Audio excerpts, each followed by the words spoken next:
tariki ya 3 Mata zishyira tariki ya 4 nanone Mata 2025 nibwo hatangiye kuvugwa inkuru y'urupfu rw'umugabo uzwi cyane hano mu Rwanda arimo kurarinda umuvugizi wungirije wa guverinoma y'u Rwanda. Ijoro ryo ku itariki ya 3 rishyira ryo ku itariki ya 4 nibwo hatangiye kuvugwa urupfu rw'uyu mugabo. Igera mu gitondo cyo ku itariki ya 5 bivugwa yuko atigeze yitaba Imana, ariko byageze mu masaha ya saa 3 asohoka itangazo rya Repubulika y'u Rwanda igira riti: tubabajwe no gutangaza urupfu rw'umuvugizi wa guverinoma wungirije Bwana arimo kurarinda, akaba yitabye Imana aho yari arwariye mu bitaro byitiriwe Umwami Faisal azize guhagarara k'umutima. Guverinoma y'u Rwanda yihanganishije umuryango we, inshuti ze ndetse n'abagize amahirwe yo gukorana nawe. Natwe nka Mkwize Entertainment Group twabateguriye bimwe mu byaranze ubuzima bwe kuva mu 1970 kugeza 2025. Turibanda ku mirimo aho yatangiriye gukora ku mirimo yagiye ashingwa. Duhereye muri politike, yabaye umuvugizi wungirije guverinoma y'u Rwanda, akaba yitabye Imana ari nacyo yarashinzwe ubu ngubu. Mu butabera yayoboye ubushinjacyaha ku rwego rwisumbuye rwa Gasabo, yabaye umushinjacyaha ku rwego rw'igihugu, yabaye umuvugizi w'ubushinjacyaha, yashinze ikindi kigo gifasha abantu mu by'amategeko.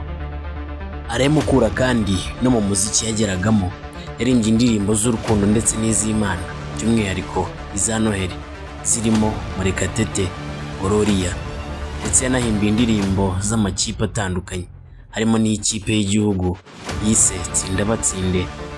Ntabwo yaririmbye gusa ngo yirebeho ku giti cye gusa, kuko yashinze inzu ifasha abahanzi yise The Boss Papa. Iyi nzu ikaba yararebereraga umuhanzi wamenyekanye nk'igisupusupu Nsengiyumva, ndetse ikaba yaranafashije Clarisse Karasira. Ubuhanga bwa arimo kurarinda mu muziki wabaza Mani Marite kuko baririrwanaga, ndetse gahunda zose Mani Marite yabaga zizi. Ikirenze, Mani Marite ari igikombe yigeze guhabwa cy'umuhanzi mwiza w'umwaka, cyateguwe n'itsinda ryari riyobowe y'umugabo arimo kura ry'umuziki. Si mu muziki gusa, tujye no muri siporo.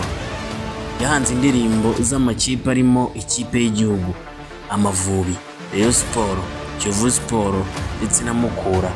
Akaba yari umufana wa Kiyovu Sport by'umwihariko.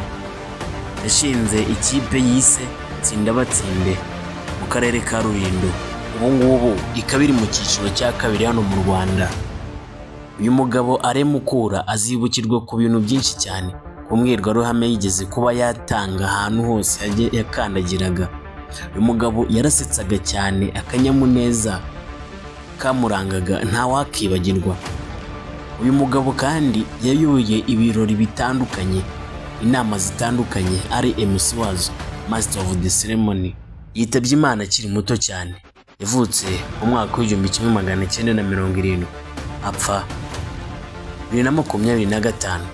Byumvikane yuko yarafite imyaka 55.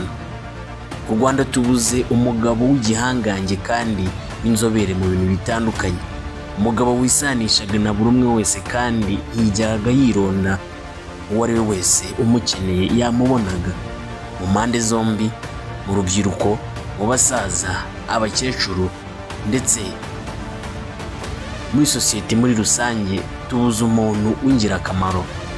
Arimo kurarinda, urukire mu mahoro. Mkwize Entertainment Group ifatanyije n'abanyarwanda ndetse n'umuryango w'intwari itabarutse muri bino bihe bidasanzwe. Imana ikomeze igutuza heza. Arimo kurarinda, rest in paradise. Je ugutegure kino kiganiro kanakikugezaho ndi Mkwizera Elise muri Good Morning Kigali.